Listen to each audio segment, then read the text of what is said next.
बे दफायाव लिरनायानो जुदि केन्सेल जायोब्ला बिनिफ्राय आरो देरसिन आरो मा खोथा थाबावनो रायजो राजाफोर बिलटिफ्रा जुदि बिटिसि एकर्डजों बयनिबो केसा जुदि डिसमिस जादोंब्ला but why you can not do that mister Pramod Boro' नों बेखौ मानो मावनो हायाखै हाग्रामा महिलारि बिथाङा 2003 आव बिटिसि एग्रिमेन्ट खालामनानै जुदि बिलटिफोरनि केसखौ डिसमिस जुदि खालामनो हादोंब्ला समाधान जुदि खालामनो हादोंब्ला बिटिआर एग्रिमेन्टनि गेजेरजों पिस एग्रिमेन्टनि गेजेरजों इनडिबिनि समयसाखौ इनडिबिनि केसखौ मानो फोजोबनो हायाखै व्हाई रायजोफोरनो खिन्था हेलो लोगोफोर नोंथांमोना दिनै भिडिअखौ उइदाउट स्क्रिप्ट नाय भेरि इम्पर्टेन्ट टपिकनि सायाव नोंथांमोनजों सावरायगोन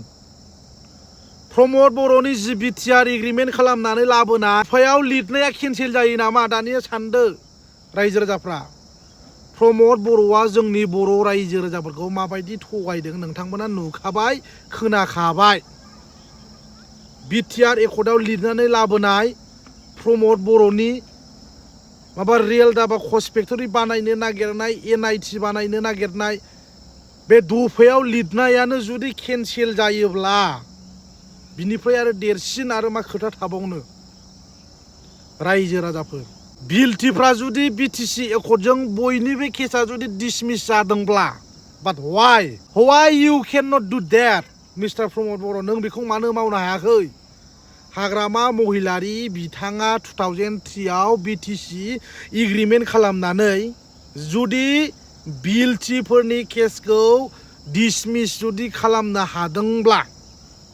समाधान जुदि खालामनो हादोंब्ला बिटिआर एग्रिमेन्टनि गेजेरजों पिस एग्रिमेन्टनि गेजेरजों इनडिबिनि समयसाखौ इनडिबिनि केसखौ मानो फोजोबनो हायाखै व्हाई रायजोफोरनो खिन्था 5 बोसोर जि बिटिआर एग्रिमेन्टनि टाइम बे जोब्बाय रायजो राजाफोर दिनै सोर बख'गोन पिस एग्रिमेन्ट होननानै बुंनाय लोगो लोगो रायजो राजाफोर जायफोर बड'लेण्ड सेपारेट स्टेटनि नामाव इनडिबि बिथांमोनहा आन्दालन खालामनानै हाग्रा बंग्रा खानानै बिथांमोना सुप्रिम सेक्रिफाइस खालामनानै आलादा रायजो सेपारेट स्टेट बड'लेण्ड सोरजिनायनि सिमां सुजुदोंमोन नाथाय आनफर्चुनेटलि साडेनलि प्रमद बर'आ फाइनाल एन्ड कमप्रिहेन्सिभ सल्युसन साइनिं खालामनानै इनडिबिनि जि सिमां मिजिं दंमोन बेखौ दंस बिनि दायनिगिरिया प्रमद बर' पिस एग्रिमेन्ट जाबाय होननायखायसो इनडिबिफ्रा प्रमद बर'खौ फोथायनानै सान्थि सुक्तियाव साइन होदोंमोन नाथाय प्रमद बर'आ थगायदों इनडिबिफोरखौबो थगायबाय बड'फा उपेन्द्रनाथ ब्रह्मनि जि देरसिन सिमां आलादा रायजो बड'लेण्ड सेपारेट सोरजिनाय बेखौनो प्रमद बर'आ अराय समनि थाखाय रायजो राजाफोर from today we don't want Bodoland separate state होननानै प्रमद बर'आ दिल्लीयाव लिरनानै गारबोदों नाथाय दिनैनि डेटआव लाजिबावा प्रमद बर'आ हाग्रामा महिलारि बिथांखौ 18-17 इयार्सआव जेबो मावाखै होननानै बुंबाव बाद दोन 17 बोसोराव माबायदि डेभेलप जादों ना जायाखै बेखौ जोंनि बिटिसिनि रायजो राजाफ्रा मोनथिगौ नोंथाङा मोनसेल' फिननाय हो रायजो राजाफोरनो पिस एग्रिमेन्ट जाखांनायनि उनाव रन्जन दैमारिया मानो जेलनिफ्राय उदां जायाखै बेखौ फिननाय हो आरो 2 नाम्बाराव पिस एग्रिमेन्ट जानायनि गेजेरजों इनडिबिफ्रा मानो गवाखै मानो उदां जायाखै मानो जेनेरेल एमनेस्टि मोनाखै बेखौ रायजो राजाफोरनो फिननाय हो प्रमद बर'आ जुदि इसिबां गोरोंथारमोनब्ला बर' जाथिनि जुदि बर'नि आन्दालननि जुदि स्पिरिट जुदि दङमोनब्ला बेबायदि साडेनलि एकर्ड खालामनाय नङामोन रायजो राजाफोर नेभार गावनि सिमांखौ जाफुंहोनो थाखाय प्रमद बर'आ बिटिसिनि चिफ जानो थाखाय बे एकर्डखौ साडेनलि एग्रिमेन्ट खालामनानै जोंनि बर' जाथिनि गोरों गोरा दैदेनगिरिफोरजों बिनि सायाव प्रमद बर'आ जोबोद डिसकास खालामाखै। जुदि प्रमद बर'आ जुदि रियेल आन्दोलनखारिमोनब्ला जोंनि दैदेनगिरि नेताफोरजों सावरायगौमोन। बिनि सायाव ब्रडलि गुवारै बिटिआर एग्रिमेन्ट जानोसै रायजो राजाफोर। बिटिआर एग्रिमेन्टनि दफायाव ओरैबायदि लिरनाय दं। बे बर' जाथिनि थाखाय एक्सेप्टेबोल ना आनएक्सेप्टेबोल बेखौ जोंहा लायोबा मा बेनिफिट जागोन, मा प्रफिट जागोन, फैबाय थानाय समाव जोंहा माबाफोर खहा जागोन नामा, बिनि सायाव प्रमद बर'आ मानो डिसकास खालामाखै? जुदि बेखौ सालिजारि खालामनानै जुदि मोजां सिद्धान्त जुदि लायोमोनब्ला साइन खालामिनि सिगां, पिस एग्रिमेन्ट खालामिनि सिगां जुदि बिनि सायाव गुवारै सावरायोमोनबा दिनै खुनु दिन बिटिआर एग्रिमेन्ट एबा पिस एग्रिमेन्ट बेबायदि जायामोन। दिनैसिमबो फाउन्डार अफ एनडिएफबि रन्जन दैमारियाबो जेलाव खुनु थानांगौनि गोनांथि गैयामोन। बे दायआ गासिबो प्रमद बर'नि गासिबो नंखाय फाव फान्दायनायाव दिनै बेबायदि जाजोबदों रायजो राजाफोर। ओंखायनो नोंथांमोना बयबो सांग्रां जा।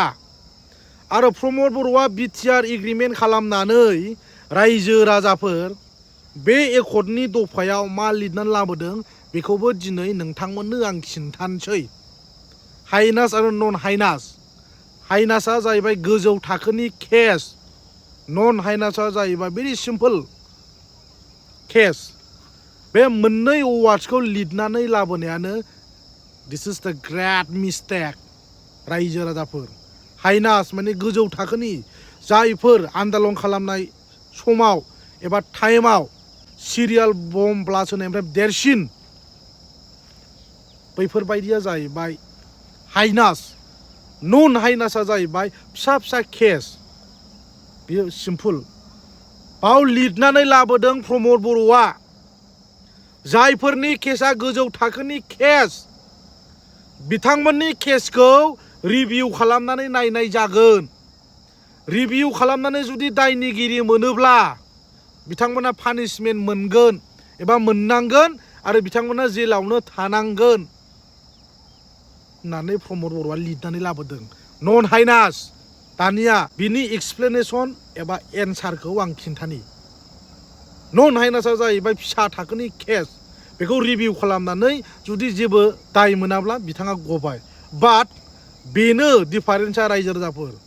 बिटिसि एग्रिमेन्टजों गिल्टिफ्रा जेनेरेल एमनेस्टि मोनदों। गासिबो केसा समाधान जादों। नाथाय बिटिआर एग्रिमेन्टजों मानो समाधान जायाखै? मानो जायाखै? रायजोफ्रा सानदो। बिटिसिनिफ्राय देरसिन पावारफुलसिन एग्रिमेन्ट खालामनाया मानो जेनेरेल एमनेस्टि मोनाखै? देन अब्ला मा? बिटिसि एकर्ड आरो बिटिआर एग्रिमेन्टनि डिफारेन्सआ मा नोंथांमोना नायदो अब्लानो बुजिबाय। हुइच वान इज द मस्ट पावारफुल? दानिया रायजो राजाफ्रा सानदो बिटिसि और बिटिआर डिफारेन्सआ मा? रायजो राजाफ्रा सानदो जोंनि बर' रायजो राजाफ्रा आलादा रायजो सेपारेट स्टेटखौसो लुबैदोंमोन। बिनि थाखायसो नांदोंमोन, बावसोमदोंमोन, सुप्रिम सेक्रिफाइस खालामदोंमोन। दिनै प्रमद बर'नि बे बिटिआरनि थाखाय जोंनि बर' रायजो राजाफ्रा एनडिएफबि आरो बर' रायजो राजाफ्रा जिउ बावसोमाखै।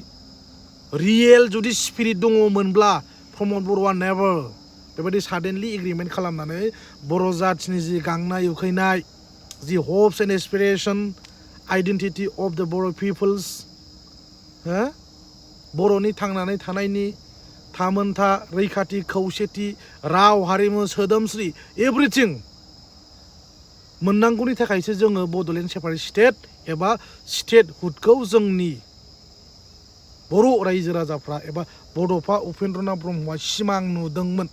नाथाय बे सिमांखौ प्रमद बर'आ साडेनलि एग्रिमेन्ट खालामनानै फाइनाल एन्ड कमप्रेहेनसिभ सलुसन साइन खालामनानै फैनानै बर' जाथिनि जि सिमां, जि आलादा रायजो सेपारेट स्टेट डिमान्ड बेखौ अराय समनि थाखाय प्रमद बर'आ फोजोबस्रांबाय रायजो राजाफोर। ओंखायनो नोंथांमोनखौ बे भिडिअनि गेजेरजों आं आपिल खालामो बयबो रायजो राजाफ्रा बयबो सांग्रां जानांगौ। मानोना बिटिसिखौ जोंनि रायजो राजाफ्रा ओरैनो मोनाखै बिटिसिनिफ्राय बिटिआरआ पावारलेससिन ओंखायनो जोङो बिटिसिखौ रैखा खालामनांगौनि थाखाय BTC means Bodoland territorial council रायजो राजाफोर बेखौ रैखा खालामनांगौनि थाखाय फैबाय थानाय 2025आव हाग्रामाखौ सापर्ट खालामनांगौ मानोना हाग्रामाया जाहैबाय बर' जाथिनि सासे अलंबार रियेल हिर' मानो रियेल हिर' नोंथांमोना स्टाडि खालाम एसे थिंकिं खालामनानै नाय वाइ हाग्रामा महिलारि इज द रियेल हिर' अफ द बर' पिपल्स अफ द बर' कमिउनिटि नोंथांमोना स्टाडि खालाम हाग्रामाया सोर प्रमद बर'आ सोर प्रमद बर'आ जाहैबाय प्रमद बर' इज द नाम्बार 1 लायार बिटिसिनि नाम्बार 1 लायार होनना बुङोबा हु इज द नाम्बार 1 लायार अफ बिटिसि होनना बुङोब्ला प्रमद बर' आरो सेकेन्डआव हु इज द रियेल हिर' अफ बिटिसि होनबा हाग्रामा महिलारि किप देट इन इउर माइन्ड रायजो राजाफोर मानोना हाग्रामा महिलारि बिथाङा बिटिसिखौ जेरैबायदि एकर्ड खालामनानै डेभेलप खालामदों प्रमद बर'आ बिदि हायाखै बिटिआर एग्रिमेन्ट खालामनानै बिटिसिनि पावारखौसो प्रमद बर'आ डिस्ट्रय खालामदों बिनिफ्राय खुनु जौगानाय गैया डेभेलपनि खोथाखौथ' बाद दोन लिभ इट डन्ट टक रायलायनानै दरखार गैया बिटिसि मोनखानायखौसो एग्रिमेन्ट खालामनानै गोदान सक्ति खालामनानै बारायनांगौ ना खमायनांगौ रायजो राजाफोर मोनखानाय गोहो पावार फांसन्सफ्रासो दिनै डे बाय डे जों मा नुनो मोन्दों गासिबो दंस' जौगानायनि खोथाखौथ' बाद दोन इलेक्सननि टाइमाव कमिटमेन्ट होनायखौथ' बाद दोन हा दिनै बिटिसिखौनो दिनै बिथांमोनहा दंस' खालामबाय आरो बिनिफ्राय दुखुनांथावसिन आरो मा थाबावनो ओंखायनो रायजोफ्रा सांग्रां जानांगौ हाग्रामा महिलारिया जेरैबायदि खामानि मावदों प्रमद बर'आ मावनो हायाखै प्रमद बर'आ खालि लेक्सारल' होयो जेबो मावनो हाया